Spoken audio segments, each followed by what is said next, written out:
हुआ है, ज्ञान सूर्य प्रकट हुआ है, अज्ञान तिमिर मिटाने को, वो है शिव बाबा। ज्ञान सूर्य प्रकट हुआ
जीवन में शांति पालो। ब्रह्मा तन आधार लिया है,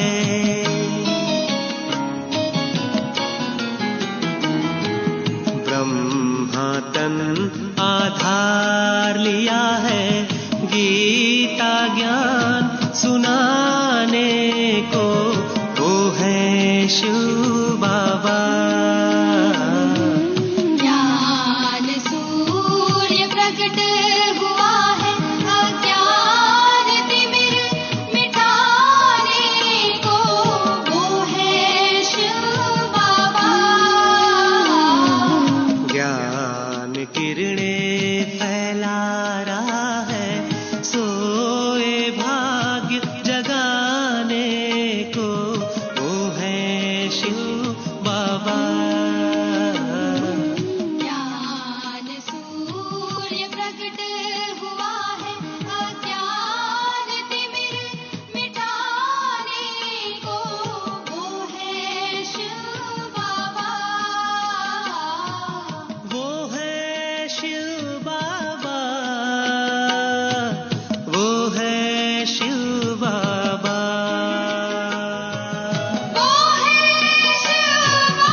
शांति, ओम शांति, ओम शांति। तो बाबा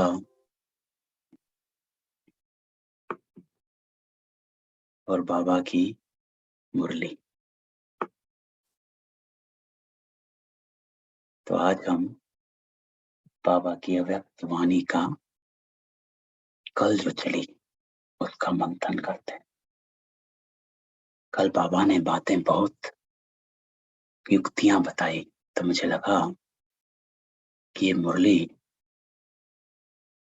मंथन करनी चाहिए ग्रुप के साथ, इसमें बहुत बातें बाबा ने बारीकी में भी बताई हैं।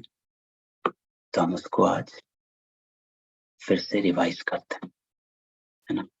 मैं सबको अनम्यूट करता हूं क्योंकि हमने कल ही पढ़ी है, तो हम सब साथ में इसका चिंतन करते हैं और मंथन करते हैं, है ना। तो लंबी है मुरली, तो इसको हम पॉइंट्स को साफ लेते हैं कि बाबा ने क्या क्या कैसे कैसे हमें बताया और किन बातों पर ध्यान देने को बताया। तो उन बातों को हम निकालते हैं। तो ये मुरली बाबा ने शिवरात्रि पे चलाई। मुरली का टाइटल बाबा कहते हैं, विश्व परिवर्तन में तीव्रता लाने का साधन एकाग्रता की शक्ति एवं एक रस स्थिति।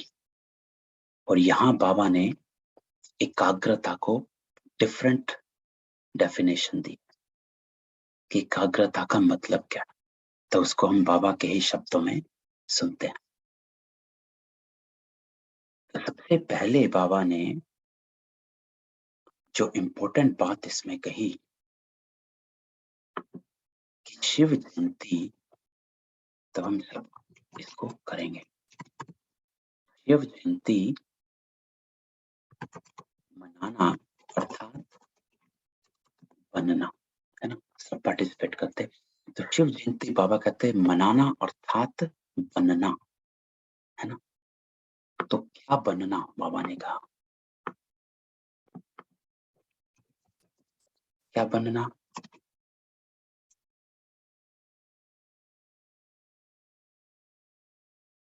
बाबा के समान, है ना, बाबा का बनना, बाप समान बनना। बाप समान बनना यह एक, है ना। दूसरा क्या कहते हैं, बाबा का बनना। जो बाबा कहते हैं मेरे बने कि नहीं बने, बाबा का बनना दूसरा।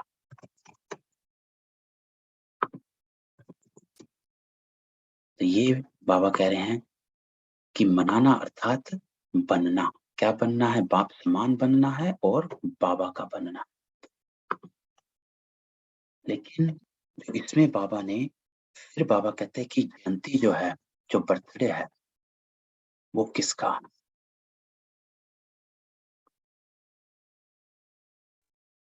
तो ओम इसमें शांति। ओम शांति, जो बाबा ने एक बड़ी इंपॉर्टेंट लाइन कही है जो मुझे बहुत इंपॉर्टेंट लगी कि क्या हुआ, कि इस जयंती पे हुआ क्या। तो बाबा ने कहा इसमें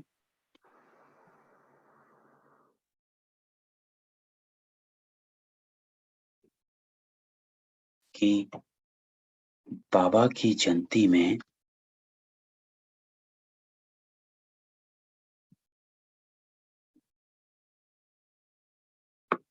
ये बात है।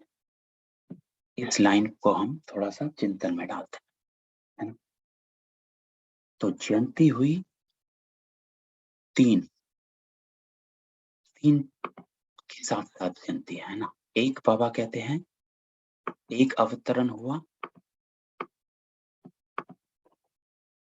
शिव बाबा का, है ना। दूसरा अवतरण हुआ और दूसरा और तीसरा जो है ब्रह्मा बाबा का। और तीसरा बाबा कहते हैं हम सब बच्चे। आप बच्चों का। हाँ, आप बच्चों का। लेकिन अब इसमें अवतरण की डेफिनेशन जो बाबा ने बताई वो इम्पोर्टेंट। तो बाबा कहते हैं जब बाप अवतरित होते हैं तो बाप के साथ ब्रह्मा दादा भी परिवर्तित आत्मा अवतरित होते। तो ये देखो, अब ये हमारे पर भी लागू होता है कि जब शिव बाबा आए तो ब्रह्मा बाबा क्या थे? दादा लेखराज थे, है ना। तो बाबा ब्रह्मा बाबा तो यहीं पर थे, लेकिन फिर बाबा अवतरित क्यों कहते हैं? क्योंकि ब्रह्मा बाबा और हम भी यहीं पर हैं। लेकिन बाबा ने कहा कि आपका भी अवतरण हुआ जब शिव बाबा ब्रह्मा बाबा के ऊपर आए तो ही अवतरित हुआ, बोल रहे हैं। हाँ। तो देखो, तो इसमें इम्पोर्टेंट ये जो बाबा ने कहा कि अवतरण हुआ, उस अवतरण का अर्थ क्या है ना। शिव बाबा का तो अवतरण, ब्रह्मा बाबा तो यही थे, हम भी यही हैं, लेकिन बाबा हाँ, कह रहे हैं आपका अवतरण हुआ है। अब और ब्रह्मा बाबा के द्वारा हम लोग हाँ, लेकिन जो बाबा ने कहा कि बाप के साथ ब्रह्मा दादा भी परिवर्तित आत्मा अवतरित हो, तो ये इम्पोर्टेंट लाइन है जो ये शब्द बाबा ने कहा, परिवर्तित आत्मा। तो हुआ क्या कि बाबा शिव बाबा जैसे ही अवतरित होते हैं, तो ब्रह्मा बाबा दादा लेखराज थे उससे पहले, है ना। वो हम नॉर्मल मनुष्यों की तरह, नॉर्मल आदमियों की तरह बाबा भी अपनी जिंदगी गुजार रहे थे, बिजनेस में, घर में, ये सब कुछ चल रहा था एज एस। वो चल रहा था दादा लेखराज का, क्योंकि आत्मा दादा सेम आत्मा है, लेकिन दादा लेखराज का पार्ट चल रहा था। लेकिन जब शिव बाबा आते हैं तो उस आत्मा का परिवर्तन हो जाता है, दादा लेखराज की आत्मा। तो बाबा कहते हैं ब्रह्मा दादा भी परिवर्तित आत्मा, तो उनका परिवर्तन हो गया, वो शूद्र से ब्राह्मण, क्योंकि उससे पहले वो ब्राह्मण नहीं थे, उससे पहले वो ब्रह्मा नहीं थे, ब्रह्मा बने बाद में, तो उनका परिवर्तन हो गया आत्मा का। तो ये इंपॉर्टेंट लाइन है नोट करने की, कि जो ब्रह्मा बाबा थे दादा लेखराज से उनका परिवर्तन हो गया, इसीलिए बाबा उनको अवतरित कहते हैं। और सेम हमारे पर लागू हुआ, बाबा कहते हैं कि आप आत्मा भी, इसलिए बाप दादा ब्रह्मा बच्चा के साथ साथ हम बच्चे भी अवतरित होते हैं। तो हमारा भी, जब हम इस ज्ञान में आए उससे पहले हम अलग थे, और जैसे ही ज्ञान में आते हैं तो बाबा कहते हैं कि आप परिवर्तित आत्मा बन गए, क्योंकि आप ब्राह्मण, शूद्र से ब्राह्मण बन गए। तो आपकी पहली रचना हो गई, सृष्टि की पहली रचना। तो ये बात ध्यान की है, जब बाबा कहते हैं कि अपने को अवतरित आत्मा समझो, तो उस अपने को अवतरित आत्मा समझने में जो बाबा राज बताते हैं, उस राज को ध्यान में डालना है कि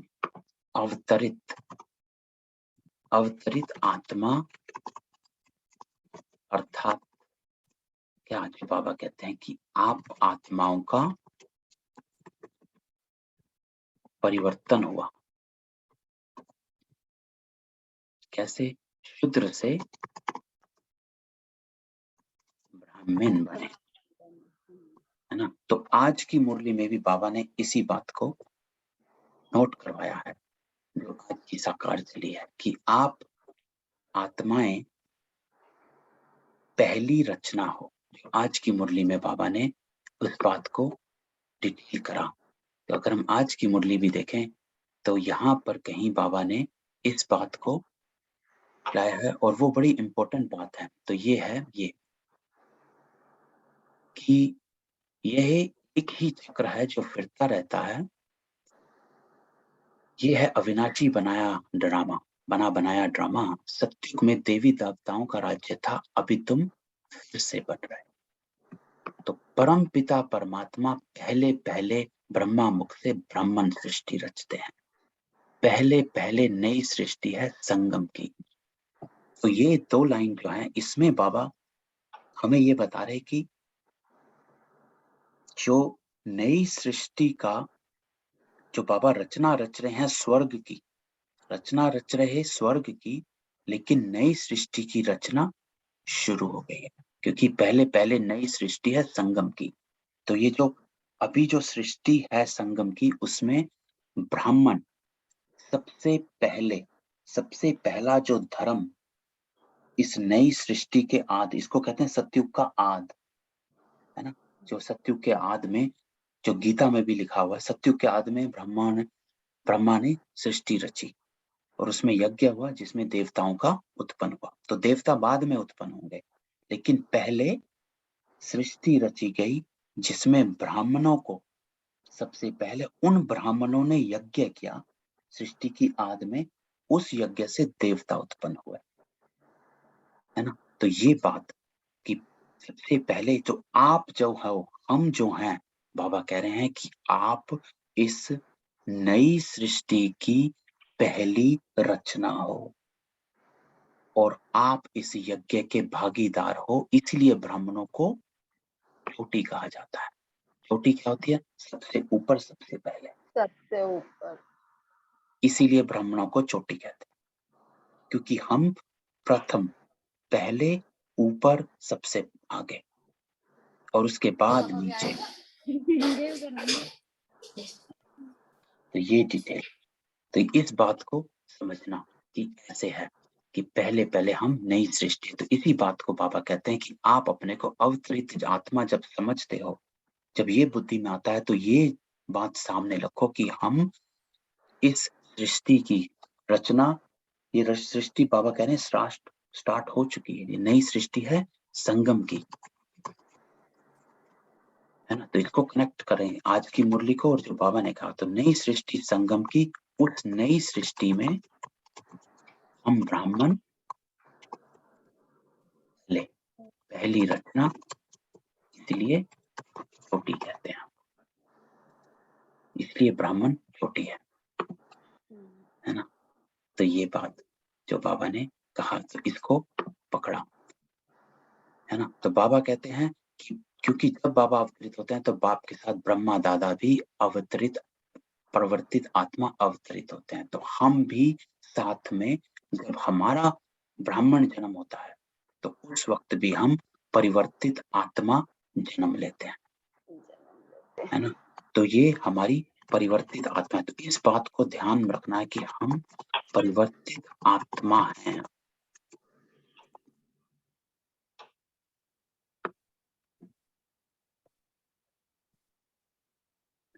तो ये हम हैं परिवर्तित आत्मा।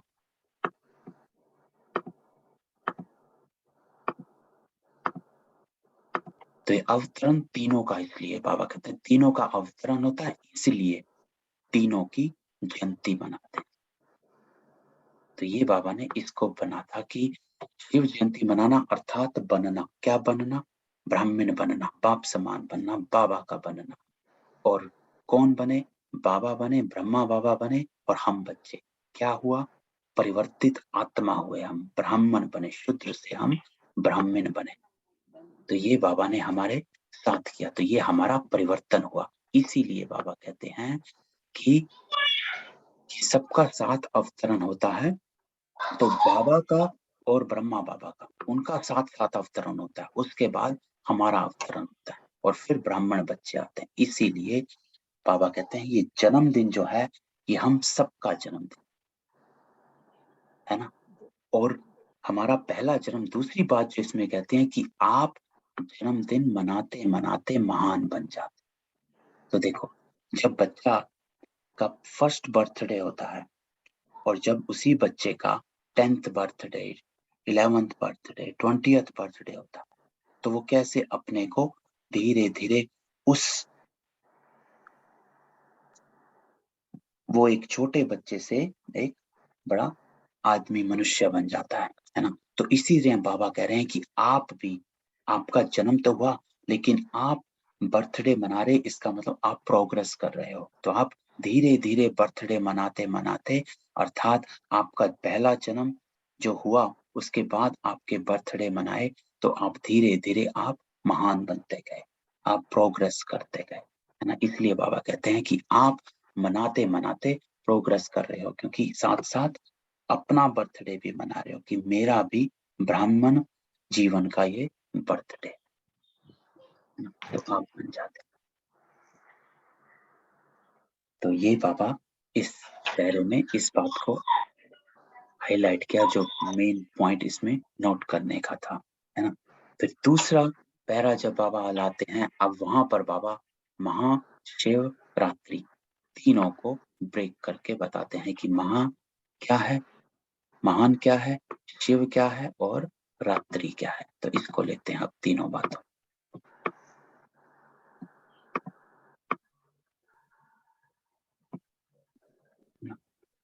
तो बाबा सबसे पहले बाबा कहते हैं कि परमात्मा जयंती को महाशिवरात्रि क्यों कहते हैं, सिर्फ शिवरात्रि नहीं कहते लेकिन महाशिवरात्रि, है ना। तो सबसे पहले बाबा ने कहा महान, तो महा का अर्थ, तो बाबा कहते हैं महा क्या, कि हमने महान संकल्प का व्रत, तो महान संकल्प का व्रत लिया। क्या महान संकल्प का व्रत लिया, जो बाबा कहते हैं कि हम विश्व को पवित्रता के व्रत से महान श्रेष्ठ बनाएंगे। तो ये हमारा महान कर्तव्य है, इसलिए इसको बाबा कह रहे हैं महान शिवरात्रि कहते हैं, क्योंकि हम महान कर्तव्य के भागीदार इसमें बाबा के साथ बन जाते हैं, तो महान श्रेष्ठ बने। तो विशेष आदि देव ब्रह्मा अपने निमित्त ब्राह्मण आदि बच्चों के साथ इस महान व्रत लेने के निमित्त बने। तो हम क्या बने? निमित्त बने। महान बनाने के व्रत लेने का दिव्य दिवस है, इसीलिए महाशिवरात्रि कहा जाता है। तो बाबा कहते हैं इसको महा क्यों कहते हैं? क्योंकि हमने महान बनने और महान बनाने दोनों का व्रत लिया है ना। तो दो व्रत बाबा कहते हैं, दो चीजों का व्रत लिया, महान बनने का और महान बनाने का।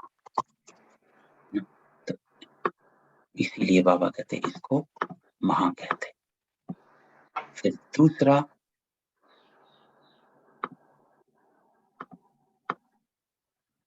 बाबा कहते हैं रात्रि। रात्रि क्यों कहते हैं? तो रात्रि बाबा कहते हैं, हाँ इसको लिया,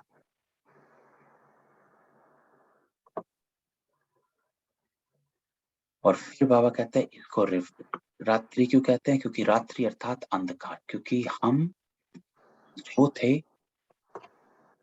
रात अंधकार में जो व्यक्ति या वस्तु जैसी होती है वैसी दिखाई, होते हुए भी दिखाई। तो जब बाबा अवतरित होते हैं तो आप जो हैं जैसे हैं, ना अपने आप को देख सकते थे, ना बाप को देख व जान सकते थे।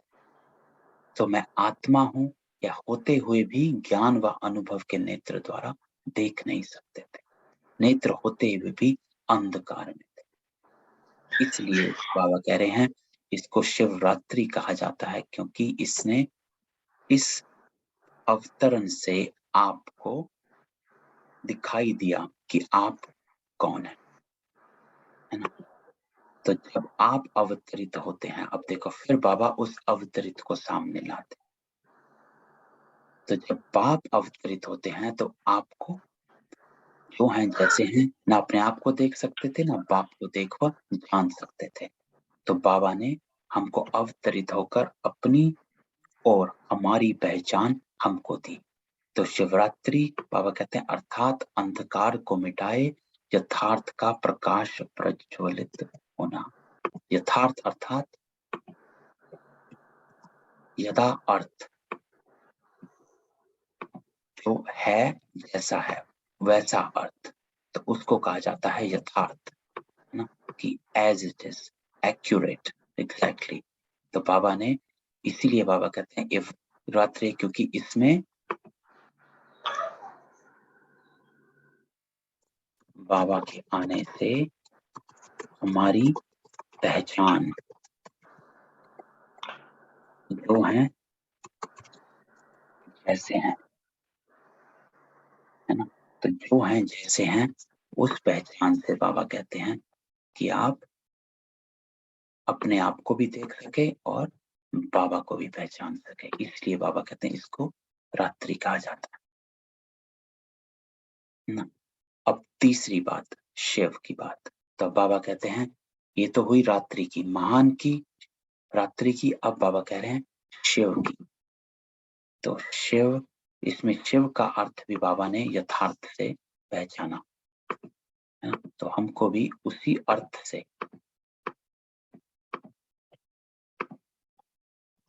शिव, तो एक है महान,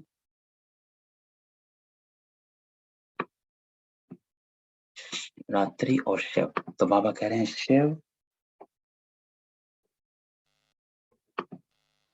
क्योंकि इसमें बाबा कह रहे हैं कि शिव बाबा के साथ, तो यह सब है बाप और आप बिंदु की कमाल। शिव बाबा के साथ शालिग्राम भी साथ साथ पूजे जाते।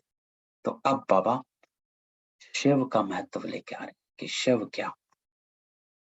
तो आप सभी बिंदु स्वरूप के महत्व को जानते हो, इसलिए आज तक भक्तों में शिव अर्थात बिंदु स्वरूप का महत्व है। यह सिर्फ बिंदु रूप को जानते हैं, यथार्थ नहीं जानते हैं, सिर्फ रूप को जानते हैं। लेकिन आप बाप को सिर्फ बिंदु रूप से नहीं, लेकिन बिंदु के साथ सर्व खजानों का सिंधु है। तो यहाँ पर जब हम शिवरात्रि या शिव को भी याद करते हैं, तो यहाँ बाबा एक बात को हमेशा साथ रखते हैं कि जब आप बाबा के साथ बैठते हैं योग में भी, तो सिर्फ शिव नहीं कहना है ना। तो वो बात को बाबा लेकर आना है कि शिव के साथ शिव बिंदु भी हैं, वो तो रूप है, लेकिन रूप के साथ गुण जो है सिंधु भी हैं कि बाबा से मिलता क्या है, प्राप्तियां क्या है। तो सिंधु में प्राप्तियां हैं, बिंदु में प्राप्तियां नहीं। बिंदु एक रूप है, तो आपको सिंधु के साथ याद करना है। तो शिव सिर्फ बिंदु नहीं, इसीलिए इसको जानना कि सिंधु भी है, साथ बिंदु भी है। बिंदु से प्राप्ति नहीं है, बिंदु है रूप, ताकि आप आगे किसी के रूप में ना उलझ जाएं। तो बिंदु ये है रूप, सिंधु क्या है, सागर, ये है प्राप्तियां।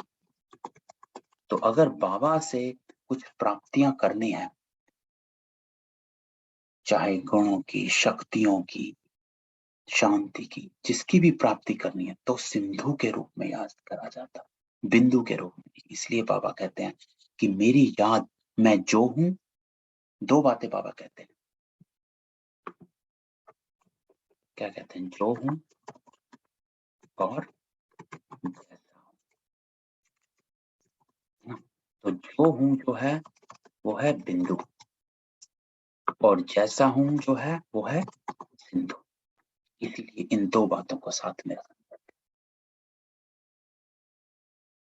तो जब योग में भी बैठते हैं या कुछ चाहिए बाबा से हैं, या जब बाबा से मिलन भी मनाते, तो दोनों साथ में, रूप तो है लेकिन सागर, पवित्रता का सागर, ज्ञान का सागर, शक्तियां, गुणों का सागर, हर चीज का सागर, प्रेम का सागर, स्नेह का सागर।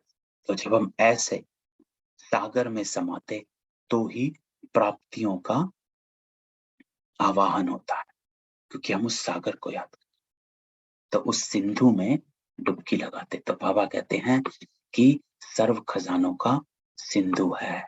तो बिंदु के साथ सिंधु रूप को भी जानते हो, तो उसको भी जानना है ना। तो सिंधु स्वरूप को जानते तो आप भी मास्टर सिंधु बन गए। तो यहाँ पर बाबा कि सिंधु स्वरूप को जान, तो सिंधु, मास्टर सिंधु कब बनेंगे, तो बाबा कहते हैं सिंधु स्वरूप को जान, आप भी मास्टर सिंधु बन जाते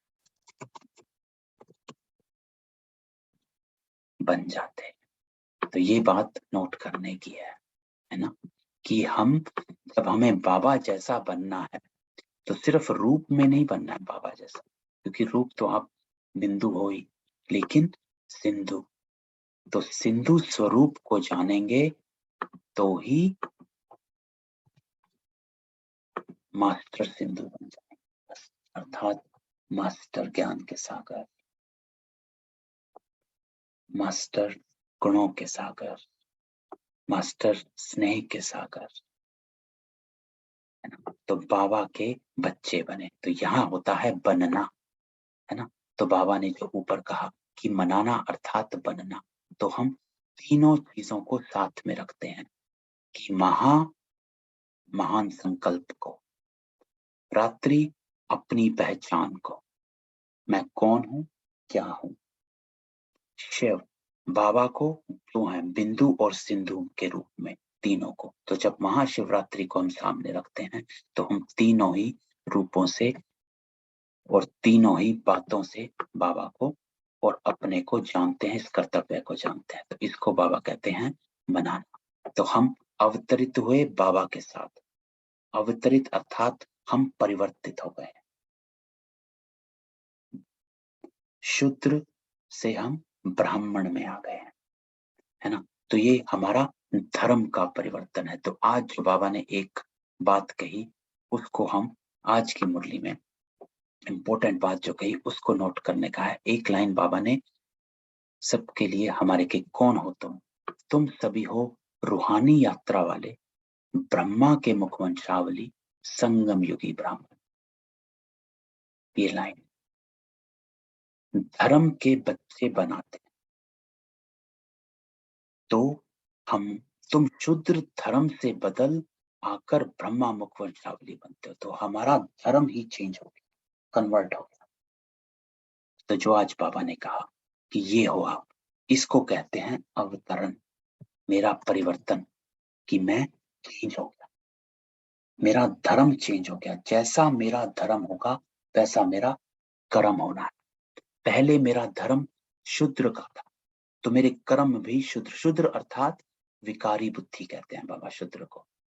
कोई शूद्र वैसा लोअर कास्ट, शेड्यूल कास्ट, उनको नहीं कहते बाबा। बाबा कहते हैं शूद्र अर्थात विकारी बुद्धि। सभी शूद्र हैं, जो ब्राह्मण नहीं वो सभी शूद्र हैं, शूद्र धर्म में। और शूद्र धर्म बाबा कहते हैं विकारी धर्म, जो विकारों में जाते हैं। तो जब हम शूद्र धर्म में थे तो हमारे कर्म भी वही थे, जैसा धर्म वैसा कर्म। लेकिन आज आपका धर्म ब्राह्मण होगा, धर्म के बच्चे बने, धर्म के बच्चे बने, तो मेरा कर्म भी ब्राह्मण है ना। तो ये बात, तो ये चीज ध्यान में रखनी कि मेरा धर्म बदल चुका है और मेरा जैसा धर्म है मेरा कर्म भी वैसा होना चाहिए।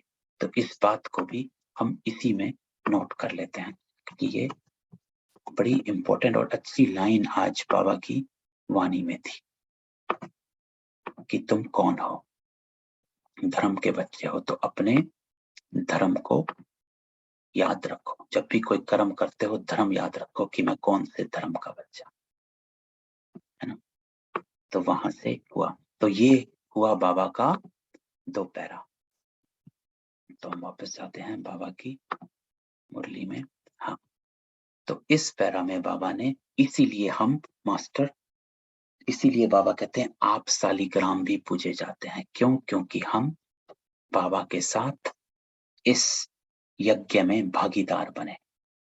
और यज्ञ कौन कर सकता है? सिर्फ ब्राह्मण। ब्राह्मण कौन है? जो बाबा ने पहले पहले जिनको इस सृष्टि के आदि में जन्म दिया। और ये जन्म जो होता है अवतरित जन्म, परिवर्तित आत्मा का जन्म होता है। तो ये हमारा परिवर्तित आत्मा का जन्म अवतर, इसीलिए इसको बाबा अवतरण। देखो अवतरण और जन्म में फर्क होता है।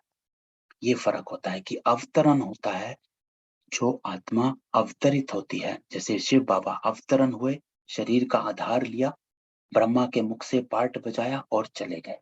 वो शरीर को जीते नहीं,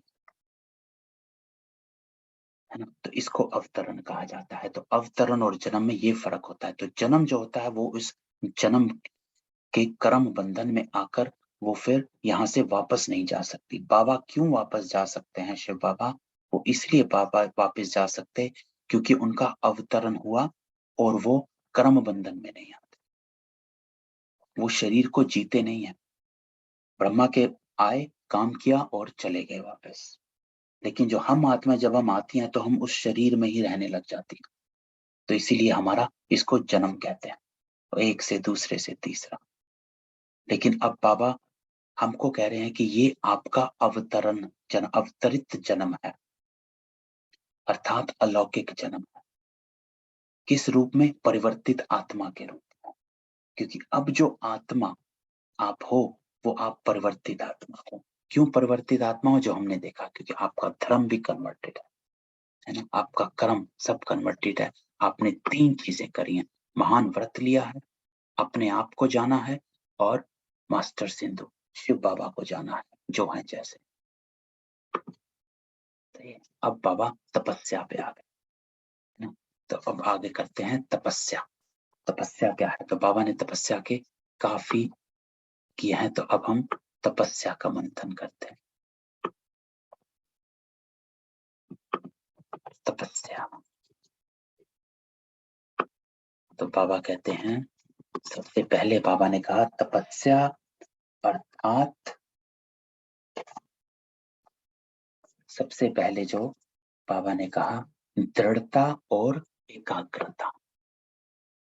जो भी संकल्प करेंगे वह दृढ़ता से, तो तपस्या अर्थात एकाग्रता और दृढ़ता। अब इसका मंथन करते हैं ना, इसके चिंतन करते हैं कि इसका अर्थ क्या है। तो तपस्या अर्थात एकाग्रता और दृढ़ता।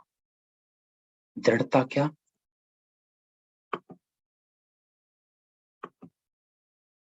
इसको हम अलग अलग कर देते हैं।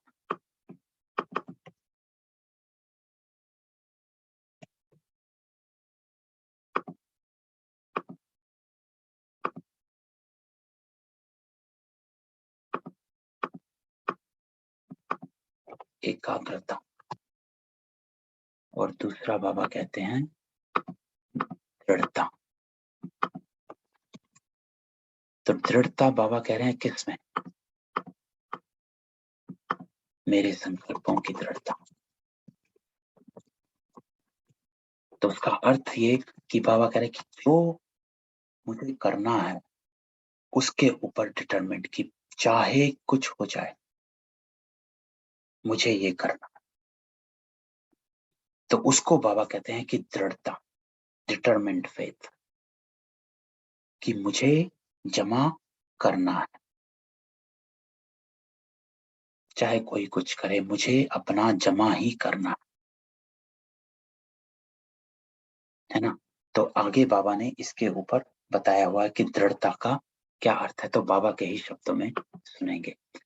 तो योगी जीवन में तो अभी भी हो, लेकिन आप सब योगी जीवन वाले हो ना, तो बाबा कह रहे हैं हो कि नहीं हो, सिर्फ कुछ घंटे के योग लगाने वाले तो नहीं हो, लेकिन योगी जीवन अर्थात हमारा लाइफस्टाइल ही चेंज हो गया, क्योंकि हमारा जन्म ब्राह्मण का है, ये धर्म मेरा कन्वर्ट हो गया, मैं धर्म ही चेंज हो गया, तो मेरा जो जीवन है वो ही योगी जीवन हो गया है।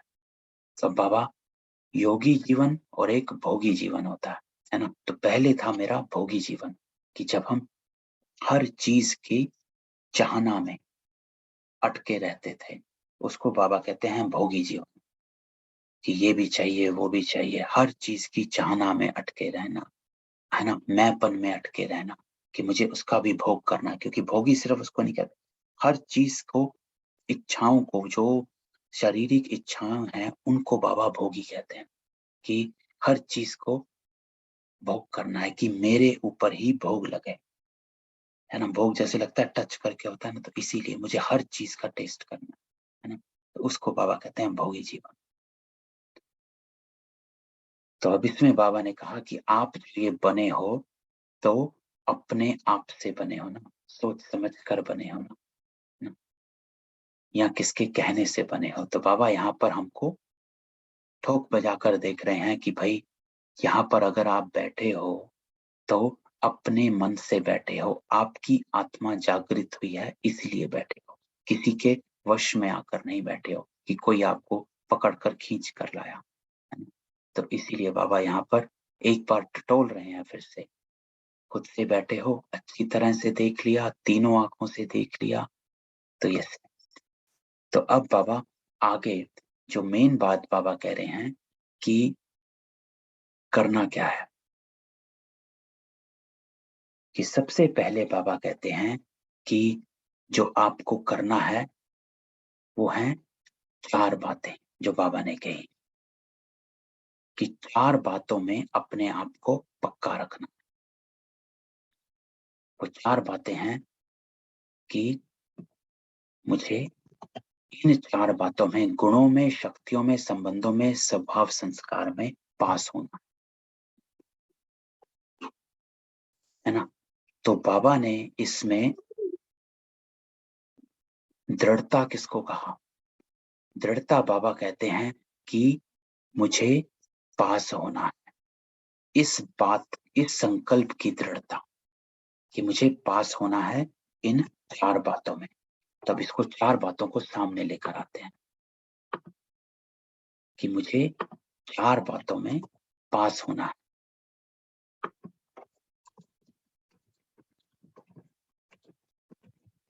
जो 4 बातों में पास होना है, बाबा कहते हैं गुणों में, शक्तियों में, संबंध में और स्वभाव संस्कार।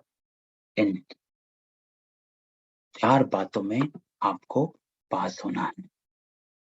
तो बाबा कहते हैं कि अब ऊपर बाबा कह रहे हैं, रूह यान होती है कि बाबा कि मेरे कभी कभी हलचल हो जाती है। तो हलचल हो जाती है तो क्या होता है? तो जब ये निरंतर में अंतर ले आती है तो सहन शक्ति की परसेंटेज थोड़ी कम हो जाती है। तो यहाँ पर बाबा कहते हैं कि जैसे ही आप हलचल में आए तो आपकी बुद्धि उधर उन आत्माओं में अटक गई। जैसे ही उन आत्माओं में अटकी, देखो जहां पर हमारी बुद्धि अटक जाती है उस आत्मा का प्रभाव पड़ना शुरू हो जाता है। तो जैसे ही हलचल आती है तो हमारी जो विचार हैं उस आत्मा के प्रति चलने लग जाते हैं। तो इसलिए बाबा कहते हैं जैसे ही तुम्हारी ये जो हलचल है, जैसे ये निरंतर में अंतर लाती है तो सहन शक्ति की जो परसेंटेज है वो थोड़ी कम हो जाती है। क्योंकि अब क्या हुआ, अब आपकी शक्ति डिप्लीट होनी शुरू हो गई है ना, खर्च होनी शुरू हो गई उस आत्मा के प्रति। लेकिन अगर हम वहीं अटके रहेंगे तो हम धीरे धीरे फेल हो जाएंगे, क्योंकि हमारे पास शक्ति की कमी हो जाएगी। तो निरंतर में अंतर लाने से सहन शक्ति की परसेंटेज कम हो जाती है। तो ये बातें, इसीलिए ये बातें आपको हिला देती हैं। तो ये हमारे को इसमें जो नोट करने की बात वो ये है कि जब मेरा किसी के साथ सेटलमेंट चल रही होती है, कार्मिक सेटलमेंट, तो मैं उस आत्मा के लगाव झुकाव प्रभाव में बह तो नहीं चला जाता। अगर मैं वहीं अटका रहूंगा तो वो आत्मा जो है वो मेरी शक्ति को खींच लेती है, और वो जब मेरी सारी शक्ति को खींच लेती है तो बाबा कहते हैं आपकी सहन शक्ति की जो परसेंटेज है वो कम हो जाती है। क्योंकि अब आ नहीं रहा, सिर्फ जा रहा है। तो ये बातें आपको हिलानी शुरू कर देती है। लेकिन तपस्या वर्ष है ये, तो इसमें आपको क्या करना है, इसमें पास होना। तो अभी पास हो, बाबा कहते हैं, लेकिन फुल पास नहीं। तो बाबा ने 3 पास बताए, एक है पास, दूसरा फुल पास, तीसरा पास विद ऑनर। तो तपस्या वर्ष में अगर पास विद ऑनर थोड़े बने तो फुल पास तो सब बन सकते हैं। तो बाबा कह रहे हैं अब फुल पास होना है। उसके लिए जो बाबा युक्ति बताते हैं, तो ये दृढ़ संकल्प है। तो मेरा दृढ़ संकल्प क्या है, मुझे फुल पास होना है। तो बाबा कह रहे हैं इसको, इस दृढ़ता को सामने रखो, इस संकल्प को सामने रखो कि मुझे फुल पास होना है, चाहे कोई परिस्थिति हो जाए मुझे पास होना। उसके लिए बाबा युक्ति बताते हैं, और फुल पास होने के लिए सबसे सहज साधन है जो युक्ति बाबा ने बताई। इसके लिए युक्ति, मुझे फुल पास होना है, उसके लिए युक्ति क्या है? उसके लिए युक्ति यही है, बाबा कह रहे हैं कि कुछ भी परिस्थिति सामने आए तो उसको बात को बात नहीं समझो, पेपर समझो। और ये सबसे इंपॉर्टेंट युक्ति है, और ये आपने भी अनुभव करा होगा और मैंने इसको बहुत अनुभव किया है कि जब मैं कोई परिस्थिति आती है उसको ये कहता हूँ पेपर आया है मुझे पास होना है, पेपर आया है मुझे पास होना है, तो वृत्ति चेंज हो जाती है, एटीट्यूड चेंज हो जाता है उस बात के प्रति। कुछ परिस्थिति आई, पेपर आया है और मुझे पेपर से पास होना है। तो बाबा कहते हैं कि जब पेपर सामने आता है तो अगर हम इसको लौकिक में चले जाएं, जब हम स्कूल में थे, कॉलेजेस में थे, तो जब पेपर सामने आता था तो हम ये नहीं सोचते थे अरे ये किसने पेपर बना दिया, क्यों बना दिया, अरे इस टीचर ने मुझे इतना मुश्किल क्वेश्चन क्यों दे दिया। तो हम क्या सोचते थे एग्जाम में जब हम बैठते थे कि जब हमारा पेपर सामने आता था, नहीं सोचते थे ना। हम वहां ये बैठ अगर हम पेपर एग्जाम हॉल में ये सोचने बैठ जाएं अरे ये किसने पेपर बना दिया, उसने ऐसा पेपर क्यों बना दिया, है ना, इतना मुश्किल पेपर क्यों बना दिया, उस टॉपिक से पेपर क्यों बना दिया, इसका क्वेश्चन क्यों आया, नहीं, उस वक्त हम अपना टाइम वहां वेस्ट नहीं करते थे। 3 घंटे में पेपर खत्म करना, क्या करते थे, हम पास होने का सोचकर पेपर को पार करते हैं। जो भी हमारी बुद्धि में होता था हम वहां लिख लुक कर आ जाते थे और ये सोचकर लिख देते थे कि चल मैं कुछ भी लिखूंगा लेकिन पास हो जाऊंगा। इतना लिखकर जरूर आते थे कि हम पास हो जाएं, कहीं से जोड़कर मोड़कर कुछ भी लिखकर आते थे लेकिन पास हो जाएं। हमारी वृत्ति ये रहती थी एग्जाम हॉल में, है ना। हम पेपर के ऊपर चिंतन नहीं करते थे, हम करते थे कि मेरे को जितना आता है भैया मिला विला के सब लिखकर दे दो।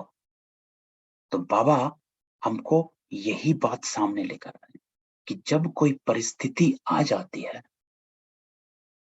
तो उसको समझो कि मेरा पेपर है। अब ये ना करो कि क्यों आया, कहां से आया, किसने किया, क्यों किया, फिर से किया, नहीं, पेपर आया है और मुझको पेपर से पास होना।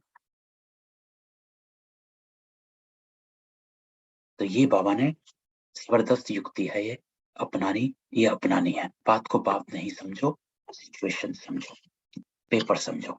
तो सिचुएशन जब आती है, सिचुएशन को तुरंत अपना एटीट्यूड चेंज करो। सबसे पहले इंपॉर्टेंट यह है कि अपना एटीट्यूड चेंज करना, मेरी वृत्ति चेंज हो जाए उसके प्रति, उस सिचुएशन के प्रति वृत्ति चेंज। सबसे पहले कि ये पेपर है, तो जब पेपर है ना, तो तुरंत सोचो कि पेपर में क्या होता है भाई। पेपर के टाइम हम ये नहीं समझते क्यों आया, कहाँ आया, बस पास होने का सोचकर पेपर को पार करना। विस्तार में नहीं जाते क्यों किसने किया, बस पास होने का सोचकर पेपर को पार करना है। तो पास होना किसको कहते हैं बाबा, कि हम अपनी स्थिति में, इसलिए बाबा ने सबसे ऊपर पहली लाइन क्या थी, विश्व परिवर्तन के लिए एकाग्रता और एक रस स्थिति दोनों साथ में। तो क्या होना है, अपनी स्थिति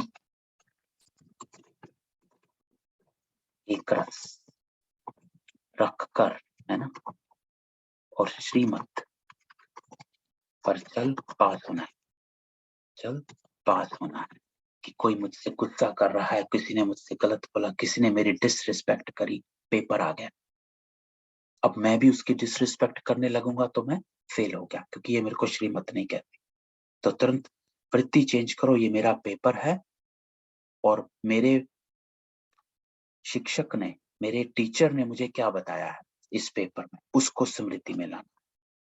कि मेरे इसलिए यहाँ पर बाबा को शिक्षक रूप में याद करना है कि मेरे को शिक्षक ने, मेरे टीचर ने क्या कहा था कि चुप रहना, तो मैं यहाँ चुप रहता हूँ। अगर मैं चुप रहूंगा, जो मेरे को टीचर ने कहा मैंने वो किया, तो मैं पास हो जाऊंगा, है ना।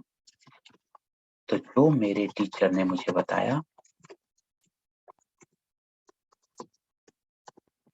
वो किया तो मैं पास, तो ऐसे मुझे पास होना, है ना। तो पेपर समझकर पास करो। ये क्या हो गया, ऐसा होता है क्या, या अपनी कमजोरी में भी यह नहीं सोचो कि यह तो होता ही है ना। तो इन सब बातों को पेपर समझकर फुल पास होने का लक्ष्य रखकर पास करो। पास होना है, पास करना है और बाबा के पास रहना है, तो फुल पास हो जाएंगे। यहाँ तीनों बातें यहाँ पर आती हैं, है ना। तो इन सब बातों को पेपर समझकर फुल पास होने का लक्ष्य रखकर पास करो। तो ये लक्ष्य क्या है? मेरा दृढ़ संकल्प है। तो ये मेरा दृढ़ संकल्प कि मुझे पास होना, बस कोई बात का कुछ नहीं। तपस्या अर्थात दृढ़ता। दृढ़ता क्या है? मेरे संकल्पों की दृढ़ता। कौन सी दृढ़ता? कि मुझको पास होना। मेरा दृढ़ संकल्प बस एक ही है कि मुझे पास होना। इसमें पास होना है सबसे पहले, है ना? ये मेरा संकल्प है, मेरा संकल्प। पास करना है मेरे एक्शन, है ना? और बाप के पास रहना है। तो बाप के पास रहना है तो क्या हुआ? बाबा की श्रीमत को याद करो, शक्ति लो, है ना? जब हम बाबा को याद करेंगे साथ में तो उसका हुआ बाप के पास रहना। तो तीनों को साथ में रखेंगे तो फुल पास हो जाएंगे। तो ये मेरा संकल्प साथ रहे, मेरा पास करना है, मेरा एक्शन साथ रहे, मेरा एटीट्यूड साथ रहे, और बाप के पास रहना है अर्थात बाप की श्रीमत को याद करना, तो फुल पास हो जाएंगे। तो तीनों पास हो जाएंगे। समझा? तो ये बाबा ने आज की ये युक्ति दी कि आप फुल पास कहते होंगे। आपकी दृढ़ता कौन सी चाहिए और उसकी युक्ति पेपर। इसको पेपर समझो। तो अब दूसरी बात जो बाबा कहते हैं कि पुराने स्वभाव संस्कार। अब दूसरा तपस्या का अर्थ बाबा बताते हैं।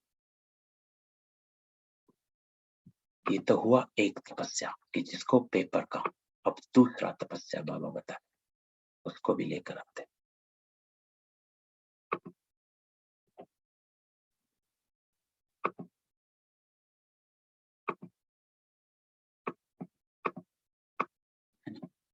तो ये हुआ दूसरी तपस्या।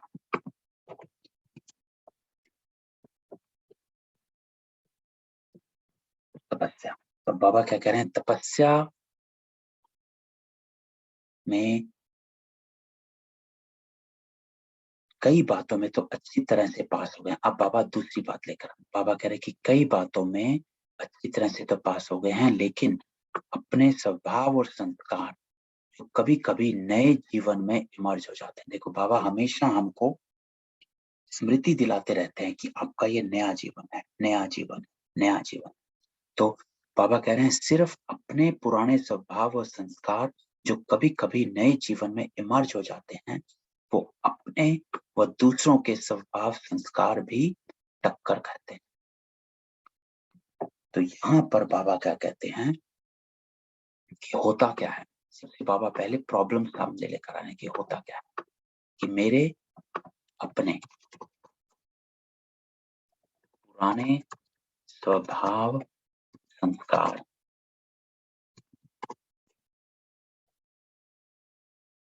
तो मेरे अपने पुराने स्वभाव संस्कार इमर्ज हो जाते हैं। तो पुराने स्वभाव संस्कार कौन से बाबा कहते हैं? तो पुराने स्वभाव संस्कार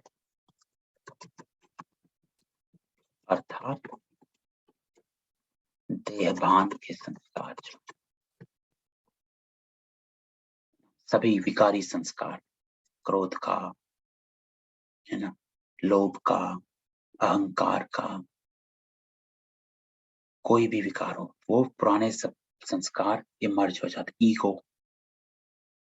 है ना, कि मैं बड़ा, मुझको कहा देह की ईगो कि मैं घर का बड़ा हूं, फिर भी मुझसे ऐसे बात करी, ये बात करी, उसने ऐसे कैसे बात करी, है ना, इस तरह से मैं बड़ा हूं वो छोटा है, इस तरह से। तो ये है सब देहभान के संस्कार, ये है पुराने स्वभाव संस्कार इमर्ज हो जाते हैं।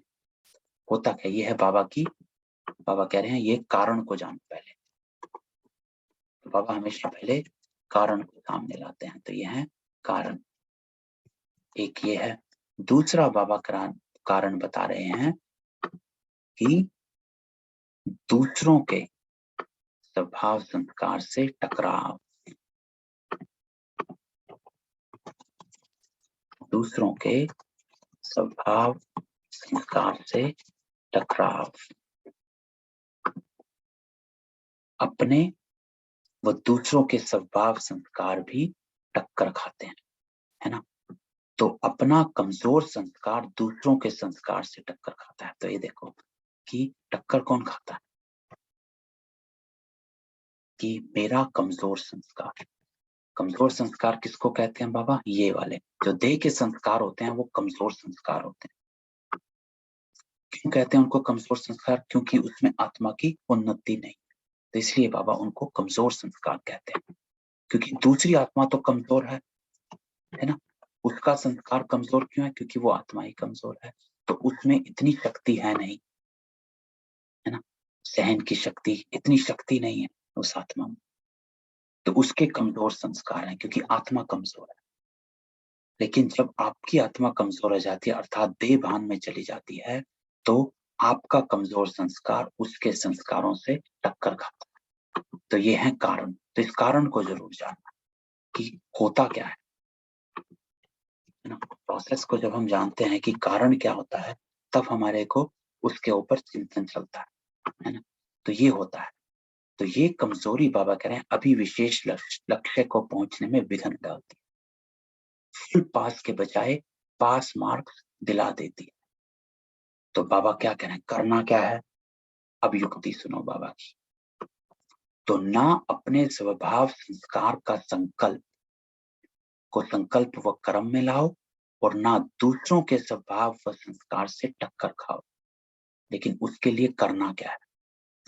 तो दोनों में सहन शक्ति और समाने की शक्ति की आवश्यकता है। अब इसको ले लेते हैं, क्योंकि ये बाबा की युक्ति है कि करना क्या है, कि इससे हटने के लिए तपस्या मुझे क्या करनी है। इसको तपस्या कहते हैं कि मुझे क्या करना है। तो बाबा कह रहे हैं कि क्या करना है?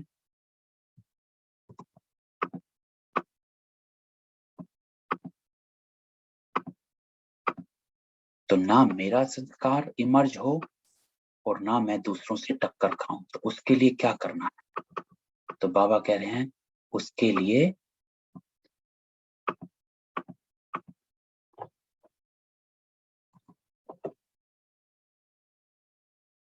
सहन, दो चीजें। एक सहन शक्ति,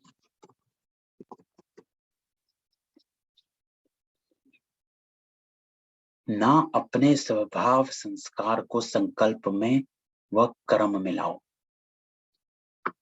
अगर मुझे ये नहीं करना तो मुझे क्या चाहिए?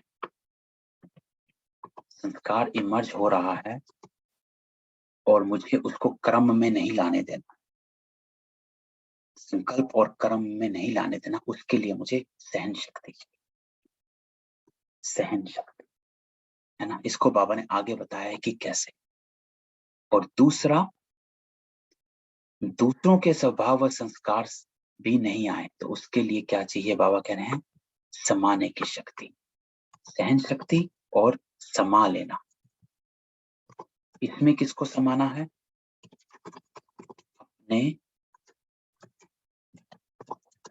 अपने ही संस्कारों, अपने कमजोर संस्कार को समाना,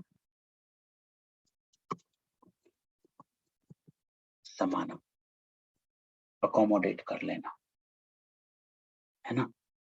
तो अपने कमजोर संस्कार को, ऊपर वाले के लिए अपने ही कमजोर संस्कार को समाना है। अगर वो इमर्ज हो रहा है तो उसको समाना है।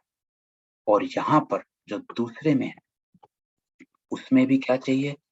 सहन शक्ति चाहिए, ताकि हम उसके टक्कर ना खाएं। और दूसरा समाना, इसमें किसको समाना?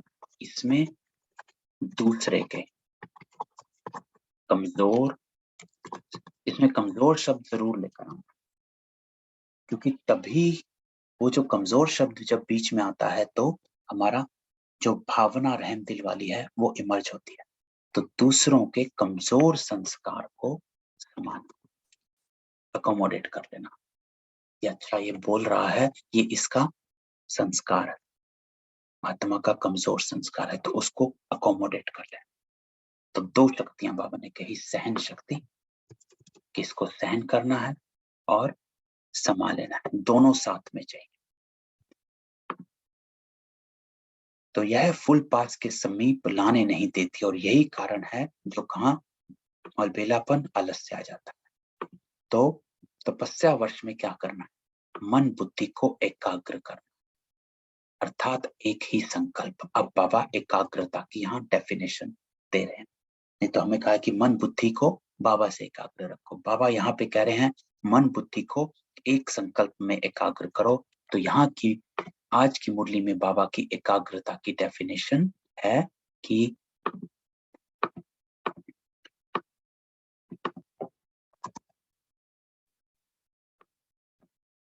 एक संकल्प में मुझे फुल पास होना है, बस ये मेरा संकल्प में, इसमें मेरा मन और बुद्धि एकाग्र हो जाए।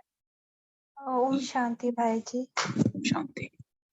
ये समाने में एक और चीज कर सकते हैं ना कि समाने में कि सारे कुछ को सिर्फ मैं बिंदु हूँ, इसलिए ये सारा कुछ जो ड्रामा है तो सारा कुछ ड्रामा में समा गया और बिंदु रूप में ये हो गया समाने की शक्ति वो। लेकिन उसमें बाबा ने इसी मुरली में आगे बताया कि करना क्या है, इसलिए मैं उसको जरा विस्तार नहीं लेके आ रहा हूँ। जो बाबा ने योग की अग्नि का बताया, देखो इसमें ऐसे खुद से नहीं समा पाएंगे, ये तो सिर्फ ज्ञान है, हमेशा ज्ञान है, ये सिर्फ ज्ञान है कि हाँ ये है, ये समझ लिया कि हाँ ये प्रोसेस है, ये ऐसा हो रहा है, जो हम यूज करते हैं अपने दिन में। अच्छा वो आत्मा है इसलिए उसने बोला। तो क्यों हमारे कर्म भटक जाते हैं, क्यों हमारे से बोला जाता है, क्यों हमारे से क्रोध कई बार हो जाता है। हमें पता है सब कुछ पता होने के बावजूद भी हम क्यों श्रीमत पर नहीं चल पा रहे हैं। उसके लिए बाबा ने आगे बताया है कि क्या करना है ना। तो ये बात सही है आपकी कि समाना है, क्योंकि मैं बिंदु हूं इसलिए उसको बिंदु में संभालूं, लेकिन ये हमारे से अकेले से नहीं होता। इस बात को बाबा ने आगे इसी मुरली में आगे लिया, उसको वहां पे लेते हैं, फिर हम आपके इस पॉइंट को पकड़ते हैं, ठीक है ना। तो बाबा इसमें क्या कह रहे हैं कि एकाग्र करना है एक संकल्प में, मुझे फुल पास होना ही है ना। तो ये बात मेरी हमेशा साथ में रहे कि कोई भी सिचुएशन आती है ना, तो हमेशा कोई भी सिचुएशन आती है, एक अफर्मेशन अपने को देना है कि मुझे फुल पास होना ही है, बस ये एक अफर्मेशन अपने को देना है कि मुझे फुल पास होना ही है, चाहे कुछ हो जाए। ये संकल्प है ना। तो अगर मन बुद्धि जरा भी विचलित हो तो दृढ़ता से फिर से उसको एकाग्र करो। देखो बाबा क्या कह रहे हैं, फिर से विचलित हो अर्थात नहीं वो बोल रहा है, मुझे भी बोलना है, ये सिचुएशन आई है, नहीं मैं श्रीमत से नहीं कर सकता। बाबा कह रहे हैं मीठा बोलो, अरे मैं इसमें मीठा कैसे बोलूं। तो बाबा कह रहे हैं अगर मन बुद्धि जरा भी विचलित हो तो दृढ़ता से फिर से उसको एकाग्र करो। अफर्मेशन, अपने आप को फिर से उसको याद दिलाना। तो ये बातें अपने को याद दिलाओ। अगर मन बुद्धि विचलित होती है तो ये सिचुएशन में अपने आप को क्या कहना है ना, ये उस बात की बाबा आपको युक्ति दे रहे हैं कि क्या करना होता है।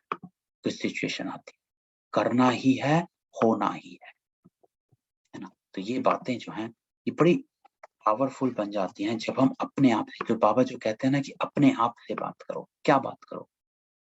पानी का मंथन नहीं, है ना। तो जो बाबा ने हमारे को 69 की मुरली में कहा कि हम उन बातों में चले गए तो हम पानी का मंथन करने लगे, लेकिन अगर हम अपनी अफर्मेशन में, अपनी एकाग्रता में, अपने कारण के निवारण में घुस गए तो हम, ये हो गया हमारे दही का मंथन, मक्खन निकलेगा। लेकिन अगर हम यहाँ से चूक गए तो पानी का मंथन। तो बाबा कह रहे हैं इस बात को फिर से अपने को बताए जाओ कि नहीं, जरा भी विचलित होते हैं फिर से अपने को बताओ। इसको कहते हैं दही का मंथन करना, है ना। उधर जाना ही नहीं।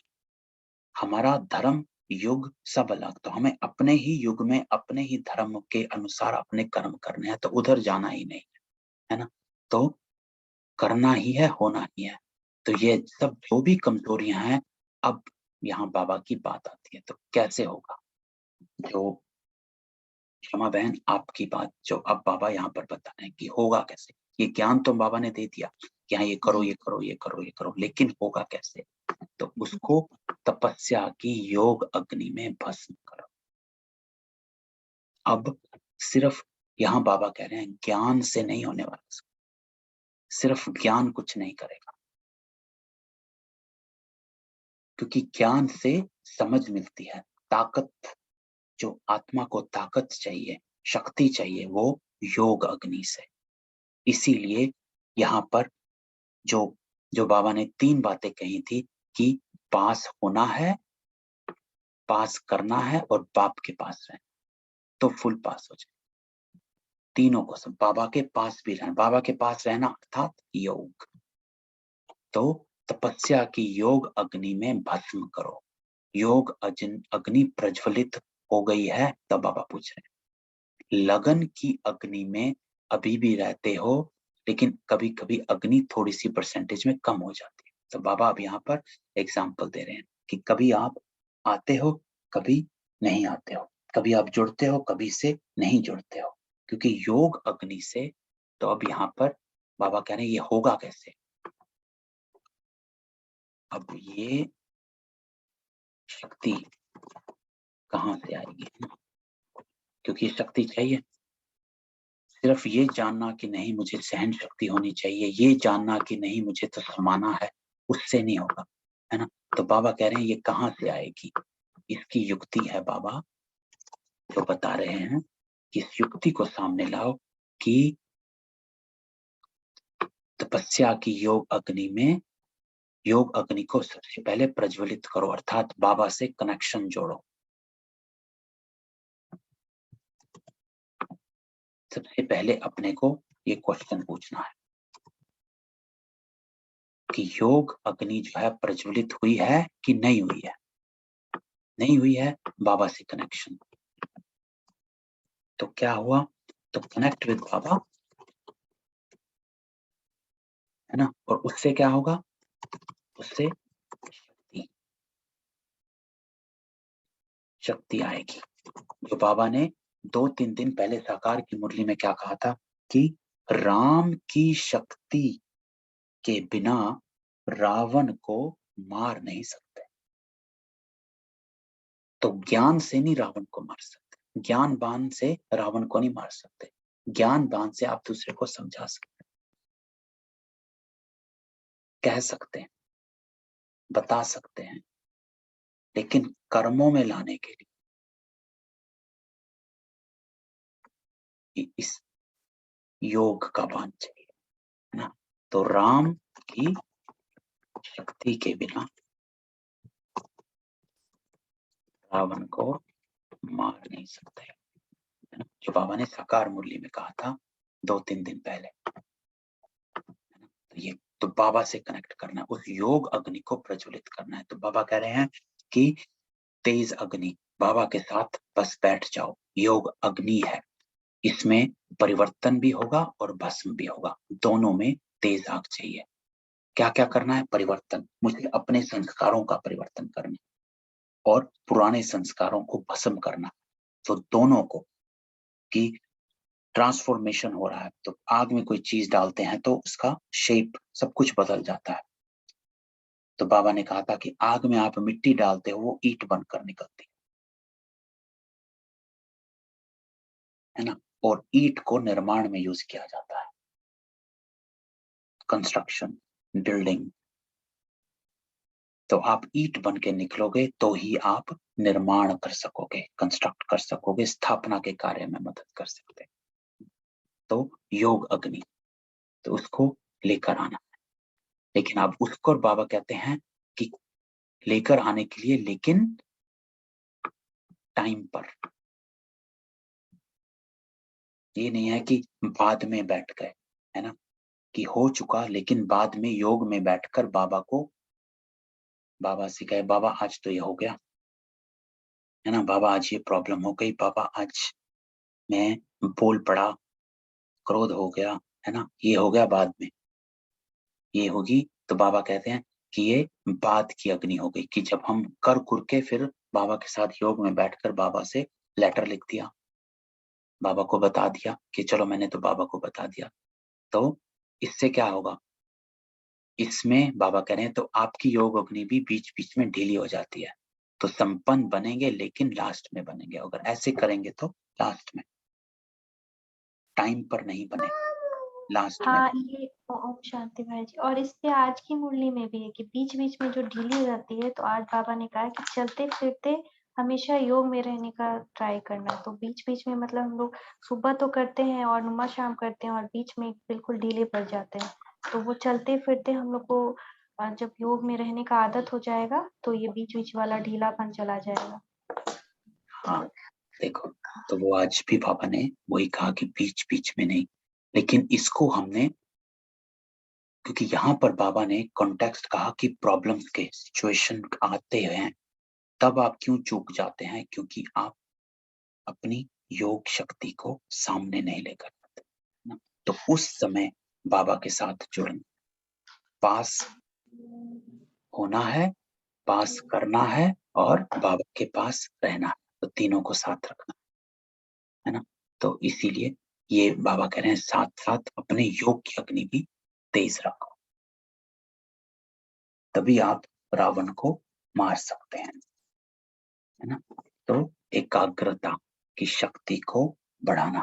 तो अब बाबा आगे लेकर आते हैं नेक्स्ट, अब अगला तपस्या ये होगी, ये वाली तपस्या। तो अब बाबा ने एक तपस्या ये करी जिसमें अपनी संकल्पों की दृढ़ता, कि मुझे हर चीज को पेपर समझकर पास करना है, पेपर आया है पास करना है, क्यों आया, किसने लिखा, कैसे लिखा, वो छोड़ो, मैं एग्जाम हॉल में बैठा तो मुझे पास करना है, तो बाबा की श्रीमत को याद करके उसको पास करना है। दूसरा तपस्या बाबा क्या कह रहे हैं कि मेरे स्वभाव संस्कार इमर्ज हो जाते हैं, तो उसको दो चीजें चाहिए, सहन शक्ति और समाने की शक्ति, अपने ही संस्कारों को समा लेना पहले, और फिर दूसरों के कमजोर संस्कारों को समझना।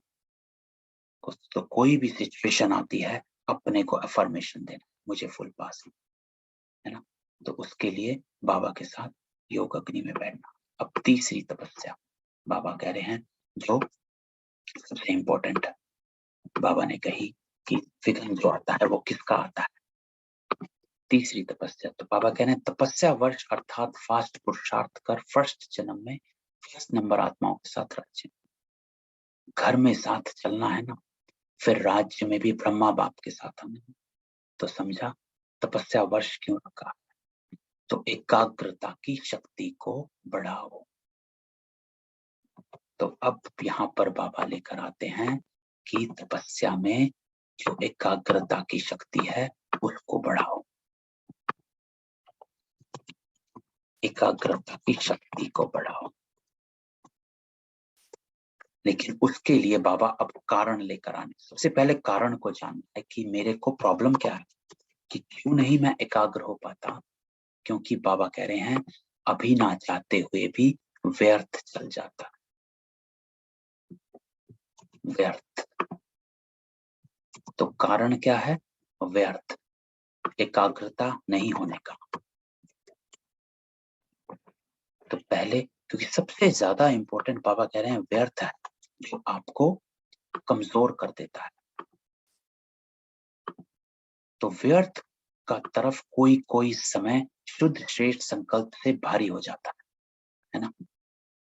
तो एक तराजू लो तो व्यर्थ का भारी हो जाता है, हमारे शुद्ध संकल्प धीरे धीरे धीरे 1 2 से 0 हो जाते है ना।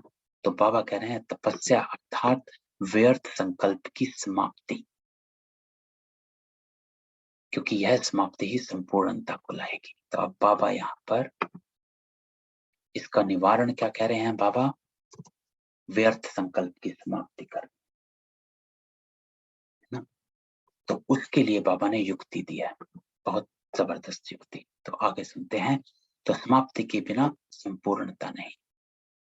तो आज के दिन तपस्या वर्ष आरंभ कर रहे हो, देखो अब ये हमारा आरंभ बाबा कह रहे हैं, उमंग उत्साह के लिए बाप दादा मुबारक दे रहे हैं। तो अब व्यर्थ से कैसे मुक्त होना है, उसके लिए युक्ति बाबा की। व्यर्थ से मुक्त होने की इसका निवारण, कारण तो हमें समझ गया कि व्यर्थ आता है, निवारण कैसे होगा? तो बाबा निवारण दे रहे हैं। निवारण क्या है कि चारों ही सब्जेक्ट में फुल पास होने की मार्क्स लेनी, यह है इसका निवारण। तो इसको आगे विस्तार में समझते हैं कि ये मुझे अपनी बुद्धि में रखना कि बाबा कह रहे हैं इसका निवारण है चारों ही सब्जेक्ट में फुल पास होने की मार्क्स लेनी। सिर्फ 3 सब्जेक्ट नहीं कि मैंने ज्ञान कर लिया है ना, योग धारणा हो गई, सेवा नहीं करी, या फिर 3 कोई भी 3 ले लिए और 1 नहीं करी। बाबा कह रहे हैं 1 में भी कमी है तो नहीं होंगे। फुल पास अर्थात चारों सब्जेक्ट में फुल मार्क्स हो। अब वो कैसे होंगे चारों सब्जेक्ट में फुल मार्क्स, कैसे होंगे? तो उसके लिए बाबा ने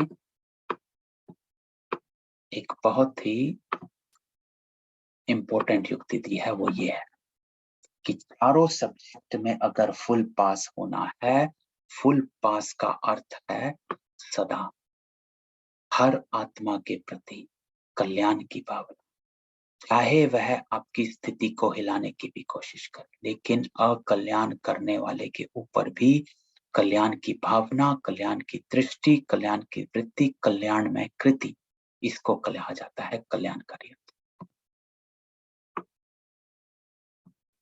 तो ये है व्यर्थ को समाप्त करने की युक्ति, ये है चारों ही सब्जेक्ट में फुल पास होने की युक्ति कि क्या करना, सदा हर आत्मा के प्रति कल्याणकारी आत्मा बनो। ना, बाबा ने पहले भी बताया था कि अगर कुछ नहीं करने को समझ आ रहा है, क्या कहा था बाबा ने, अगर कुछ भी करने को नहीं होता है तो एक काम करो बस। वो क्या कहा था बाबा ने कि दुआएं दो। अगर कुछ नहीं कर सकते, एकदम बेबस हो गए, तो दुआएं दो। उससे, क्योंकि इसमें क्यों बाबा कह रहे हैं कि सदा हर आत्मा के प्रति कल्याण की भावना हो, क्योंकि इसमें चारों सब्जेक्ट आ जाते हैं। इसमें चारों सब्जेक्ट आ जाते हैं। ज्ञान भी आ गया ना, कल्याण की भावना वो आत्मा में आ गया, योग भी आ गया, क्योंकि आप दुआएं खुद से तो दे नहीं सकते है ना, ये भावना, इसके लिए शक्ति चाहिए, तो उसमें योग भी आ गया, धारणा भी आ गई। धारणा क्या आ गई कि आपकी जो रहम दिल के संस्कार हैं वो इमर्ज हुए, तो ये धारणा आ गई है ना। और इसमें सेवा भी आ गई। क्या सेवा आ गई? आपने दूसरों की मनसा से सेवा करी, तो इसको मनसा सेवा भी आ गई। तो इसमें चारों सब्जेक्ट आ जाते। इसीलिए ये बाबा ने एंड में ये बात कही कि क्या करना है। अगर चारों में फुल सब्जेक्ट चाहिए, एक काम करो, सदा हर आत्मा के प्रति कल्याण की भावना, इससे आपका व्यर्थ भी समाप्त होता है। तो ये व्यर्थ समाप्त करने की युक्ति है कि मेरी कल्याण की भावना, कल्याण की दृष्टि, कल्याण की वृत्ति और कल्याण में कृति, चारों कल्याण। क्योंकि शिव का अर्थ है कल्याणकारी, तो आप बाप समान कल्याणकारी आत्मा बनो, है ना। तो इसे कहते हैं बाप समान कल्याणकारी आत्मा बनना। तो बनाना अर्थात बनना, जो बाबा ने ऊपर कहा था, तो कल्याणकारी आत्मा बनो, है ना। तो बाबा कह रहे हैं कि कल्याण करने वाले के ऊपर तो कोई भी कल्याण करता है ना, If somebody is giving a respect to me, it's very easy to give respect to that person, है ना, बहुत आसान। तो अच्छे के साथ अच्छा रहना तो सब जानते हैं, उसमें कोई बड़ी बात नहीं बाबा। दैट्स, बाबा कहते हैं कि उसमें तो कोई मार्क्स ही नहीं आए कि कोई आपके साथ अच्छा चल रहा है, आप भी उसके साथ अच्छे चल रहे हो। लेकिन अकल्याण के वृत्ति वाले को अपने कल्याण की वृत्ति से परिवर्तन करो या क्षमा करो। तो बाबा कह रहे हैं दो चीजें करो, पिक योर बैटल, है ना, दोनों में से क्या कर सकते हो आप। तो दो चीजें कर सकते हो, या तो आप परिवर्तन कर सकते हो या क्षमा, या क्षमा कर सकते हो। तो परिवर्तन अगर वो चेंज होता है तो ठीक है ना, चेंज होती है या नहीं होती है, उसने आपकी बात मानी या नहीं मानी, ये पहला पड़ाव कि आपने कुछ कहा, माना या नहीं माना। आपने कहा चुप हो जाओ, वो बोले जा रहे हैं, है ना, किसी ने कुछ आपके साथ गलत के डिसरिस्पेक्ट किया, आपने कहा चुप हो जाओ, लेकिन वो बोले, बात नहीं मानी। यह पहला परिवर्तन कि आपने नम्रता से बोला, बात नहीं मानी। ये नहीं हुआ तो दूसरे पे तुरंत आ जाओ, क्षमा करो, ओके। परिवर्तन ना भी कर सकते तो क्षमा तो कर सकते हो ना। तो ये है मास्टर, क्षमा के सागर बन जाओ, तो आपकी क्षमा उस आत्मा के लिए शिक्षा हो जाएगी। ये बात ध्यान में रखनी है ना। तो कई बार होता है कि वो सुनते नहीं, ये नहीं करता है, वो नहीं करते, ये सब होता है, वो सब होता है। तो बाबा कह रहे हैं कि दो चीजें सामने रखो, पहला बोल दो, मानी या नहीं मानी उनकी, नहीं मानी इसका मतलब परिवर्तन नहीं हो रहा है, नहीं हो रहा है तो तुरंत अपना गियर चेंज करो, सेकंड गियर पे आ जाओ, क्षमा करना है। तो क्षमा, तो परिवर्तन नहीं भी कर सकते हो तो कोई बात नहीं, क्षमा तो कर सकते हो ना, क्योंकि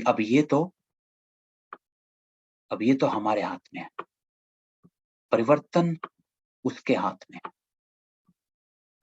इसलिए बाबा कहते हैं तुरंत दूसरे पे आ जाओ, क्योंकि ये उस आत्मा के हाथ में, होना है कि नहीं होना, लेकिन ये हमारे हाथ में, क्षमा।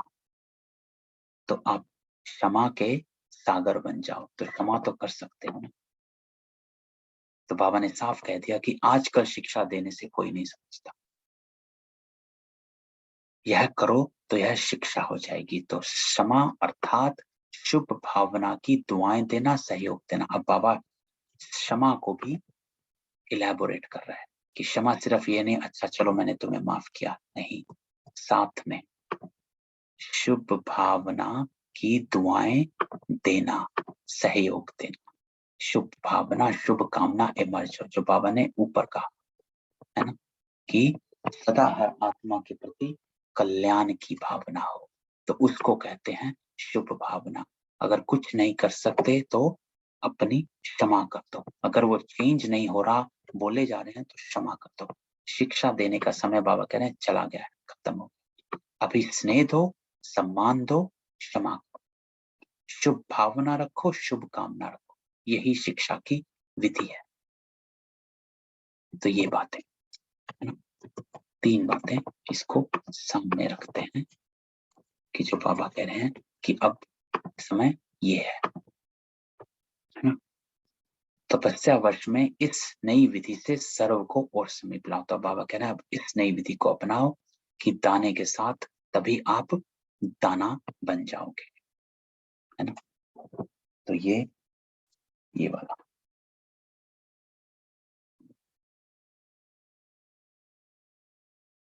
तो बाबा आगे इस बात में वही कह रहे हैं कि अपने को ट्रस्टी समझ लो, मेरेपन में आएंगे तो बिल्ली, माया बिल्ली आती रहेगी।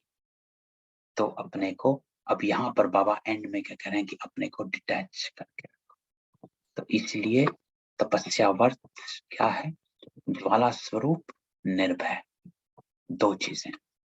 तो ज्वाला स्वरूप कब बन सकेंगे, जब हम मैंपन से अलग हो जाएंगे। और निर्भय, भय किसका होता है, छोड़ने का, है ना। तो बाबा क्या कह रहे हैं, लोगों को मरने का फिक्र होता है या चीजों का या परिवार का फिक्र होता है, अरे इसका क्या होगा मेरे बाद, उसका क्या होगा, चीजों का क्या होगा। तो इसलिए बाबा कहते हैं निर्भय, कोई भय नहीं, है ना। तो ये थी बाबा की आज की वाणी। तो इस वाणी में देखो बाबा ने हमको शुरू से लें तो क्या क्या बताया, है ना। सबसे पहले बाबा ने हमको बताया कि आप अवतरित हो, क्यों हो, क्योंकि आप परिवर्तित आत्मा, है ना। तो ये हमारे को याद करना है कि मैं कौन हूं। तो हम हैं रूहानी यात्री, ब्रह्मा के मुख वंशावली, संगम युगी ब्राह्मण, है ना। तो क्या बनना है, बाप समान और बाबा का बनना। तो तीनों बाबा अवतरित हुए हैं और हम आत्मा परिवर्तित आत्मा है ना। तुम्हारा नया धर्म है। फिर बाबा ने महा का, शिव का और रात्रि का, तीनों का अर्थ बताया। तो तीनों के अर्थ को याद रखना है कि मेरा संकल्प क्या है, मैं कौन हूं, और बाबा को सिंधु, जब हम सिंधु स्वरूप से बाबा को जानते हैं तो ही हम मास्टर सिंधु बन पाते, नहीं तो नहीं बन पाते, है ना। फिर बाबा ने तपस्या, 3 तरह के तपस्या के बताए। पहले बाबा ने कहा दृढ़ता, सबसे पहले अपने संकल्पों में दृढ़ता लेकर आओ कि मुझे फुल पास होना है। उसके लिए युक्ति बाबा ने बताई कि सिचुएशन की तरफ अपना एटीट्यूड चेंज कर लो कि ये पेपर है। एग्जाम हॉल में बैठते हैं तो ये नहीं समझते कि किसने किया, कैसे, किसने पेपर दिया, क्या पेपर दिया। मेरे पास टाइम उतना ही होता है और उस टाइम में मुझे सिर्फ पेपर का हल करना, अर्थात मुझे श्रीमत से जो होता है वो करना है, बस, है ना। फिर बाबा ने दूसरा तपस्या का कहा कि अपने पुराने स्वभाव संस्कार आपके इमर्ज हो जाते हैं, है ना। आपका पुराना दूसरों के स्वभावों से टक्कर होती है। उसके लिए बाबा ने कहा 2 चीजों की जरूरत है, सहन शक्ति और समाने की शक्ति। उसके लिए बाबा के साथ जुड़ जाओ, वहां से शक्ति आएगी। तो समाना है दूसरों के कमजोर संस्कारों को और अपने कमजोर, इसमें कमजोर शब्द इंपॉर्टेंट है, क्योंकि जब तक हम कमजोर नहीं लेकर आते हैं तो हमारे में वो भावना नहीं इमर्ज होती है उसको समाने की। तो कमजोर जो है वो समाने की भावना को इमर्ज कर देता है, उस शक्ति को इमर्ज कर देता है ना। क्योंकि हमारे संकल्प जो हैं वो ही शक्तियों का आवाहन करते हैं। जैसे संकल्प, क्योंकि विकारी संकल्प जो है, क्रोध आता है तो उसके साथ शक्ति भी आती है, रावण की शक्ति क्रोध करने की। होता है कई बार, वैसे तो चुप रहते हैं लेकिन क्रोध देखो कितनी जोर से करते हैं। क्यों? क्योंकि रावण संकल्पों के साथ शक्ति भी आती है, चाहे वो विकारी हो चाहे शुभ हो, दोनों में जितनी पावरफुल संकल्प होगा उतनी पावर शक्ति आती है। जब वो आत्मा अपनी विकारी शक्ति को इतना जोर से कर सकते हैं तो क्यों ना मैं अपने शुद्ध शक्ति को आवाहन करूं मेरे शुद्ध संकल्पों से, है ना। तो कमजोर संस्कार को इमर्ज करना। तो फिर बाबा कहते हैं तो एक ही संकल्प में रहना है कि मुझे फुल पास होना है। तो आज की ये पूरे तपस्या वर्ष की बाबा करे युक्ति है कि मुझे फुल पास होना है। फिर तीसरा जो बाबा ने तपस्या का कहा वो है एकाग्रता, कि एकाग्रता की शक्ति को बढ़ाओ। एकाग्रता क्या, कि मुझे फुल पास होना, उसकी शक्ति को बढ़ाना। उसके लिए प्रॉब्लम क्या आती है, व्यर्थ चलता है कि मैं कहीं किसी आत्मा के प्रति नहीं, अरे उसके साथ मैं कैसे, इसके साथ कैसे, तो उसको मिटाना है, व्यर्थ को चलाना है। उसके लिए बाबा ने निवारण दिया। तो बाबा कह रहे हैं तपस्या अर्थात व्यर्थ संकल्पों की समाप्ति। तो ये करना, मुझे व्यर्थ संकल्प को समाप्त करना है। तो उसके लिए बाबा ने कहा कि फुल पास चारों सब्जेक्ट में। ये बाबा ने यूनिवर्सल जो युक्ति है वो बाबा की ये है कि अकल्याण के प्रति कल्याण की वृत्ति रखो, क्योंकि आप कल्याणकारी, शिव का अर्थ है कल्याणकारी, तो कल्याणकारी आत्मा के, बाबा के कल्याणकारी हम बच्चे हैं। तो अगर हम कल्याण की भावना कुछ नहीं कर सकते तो दुआएं दो, उसमें चारों सब्जेक्ट आ जाते हैं, है ना। तो उसमें 2 बातें कि आप देखो वह अपने कल्याण की वृत्ति से या तो आप उसको परिवर्तन कर सकते हो। कल्याण की वृत्ति क्या है कि मैं उसको बता देता हूँ कि क्या ठीक है, अरे भाई चुप रहो, शांत रहो, धीरे बोलो। नहीं हो रही चेंज तो तुरंत अपना गियर चेंज करो, क्षमा में आ जाओ कि मैं इसको क्षमा करता हूं, है ना। क्योंकि शिक्षा देने का समय चला गया। अब स्नेह से समान बनाओ, शुभ भावना रखो, शुभ कामना रखो। तो ये है बाबा की युक्तियां हमारे को सिचुएशन से पास करने के लिए, है ना, बाहर लेकर आने के लिए, अपने आप को जानने के लिए, है ना। तो ये भी हमारे बाबा का आज का मुरली मंथन। ठीक है, किसी आत्मा का कोई क्वेश्चन?